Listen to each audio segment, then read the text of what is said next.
একটি সাপ হঠাৎ করে একটি তোতা পাখিকে ধরে খেয়ে ফেলে, কারণ তোতা পাখিটি সাপের গাছ থেকে একটি আম পেড়ে খেয়েছিল। কিছুক্ষণ পর একটি বানরের বাচ্চা সেই গাছে আম খাওয়ার জন্য ওঠে এবং একটি আম পেড়ে খায়। এটা দেখে সাপটি দ্রুত তাকে আক্রমণ করে শিকার বানায়। এদিকে বনের মধ্যে নিজের বাচ্চাকে খুঁজে না পেয়ে বানরী চিৎকার করে কাঁদতে থাকে। তখন একটি কবুতর এসে তাকে বলে, বানরী বোন, তোমার বাচ্চাকে ওই সাপটি মেরে ফেলেছে, সে খুবই দুষ্টু।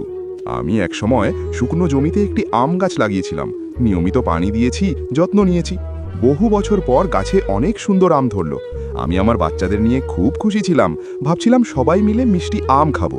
কিন্তু হঠাৎ সেই সাপ আমার বাচ্চাকে ধরে ফেলে। সে বলেছিল, যদি বাচ্চাকে বাঁচাতে চাই তবে এই গাছ ছেড়ে চিরতরে চলে যেতে হবে। তাই সন্তানের জন্য আমি গাছটি ছেড়ে চলে যাই। এখন ওই গাছের আম যদি কোনো প্রাণী খেতে যায়, সাপটি তাকে আর বাঁচতে দেয় না। এই কথা শুনে বানরী জোরে জোরে চিৎকার করতে থাকে। তার ডাক শুনে হাজার হাজার বানর সেখানে জড়ো হয়। সবাই মিলে সাপটিকে ধরে ফেলে এবং শেষ পর্যন্ত তাকে মেরে ফেলে।